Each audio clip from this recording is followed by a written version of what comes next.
Where do you see the biggest opportunity in Baton Rouge, whether it's zip code related or area related, the biggest opportunity for appreciation in the next 5 to 10 years? So I've been saying this for really since I got into real estate 5 years ago. And I just truly believe it's 70810, but more specifically, it is that Nicholson Bluebonnet corridor. So Highway 30, Nicholson and Bluebonnet, where they meet. There's still a lot of room for growth. On top of that, you've got these great neighborhoods that are already high value, right? So if you look at that area, you've got University Club. If you look, you've got Lexington.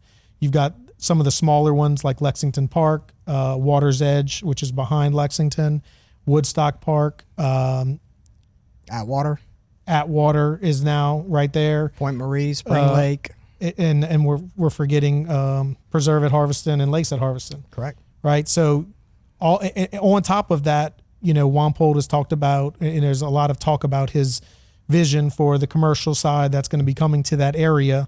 And what that will do for that area is just continue to, show the appreciation and build on that appreciation that 70810 sees, but really that specific area, I just truly believe that's what's going to be, in the next 5 to 10 years. That'd be my number one.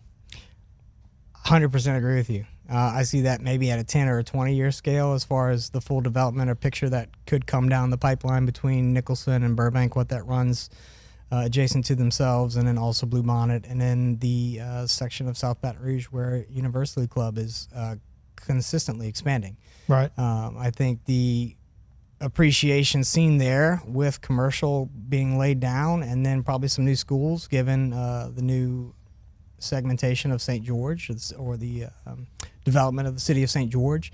And then my question I was going to ricochet back at you is, how do you think that is going to affect appreciation in the areas?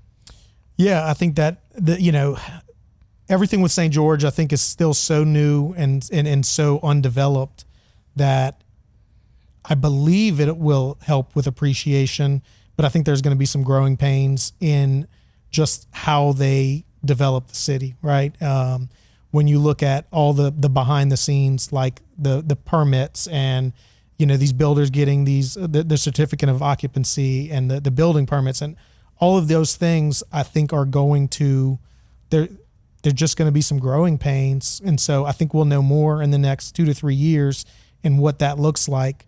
I do know that most everyone I know that lives in St. George did get a tax. They got a reassessment on their taxes in 2024. So yeah, I foresee that is going to be a trend for a little while, because I think St. George is going to need the money. The money's got to come from somewhere. The money's got to come from somewhere, right? Yeah.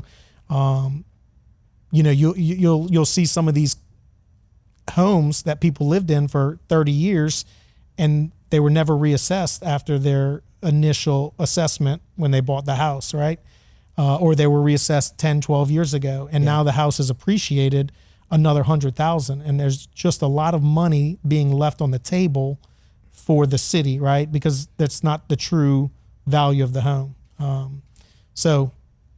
It's going to be interesting for sure.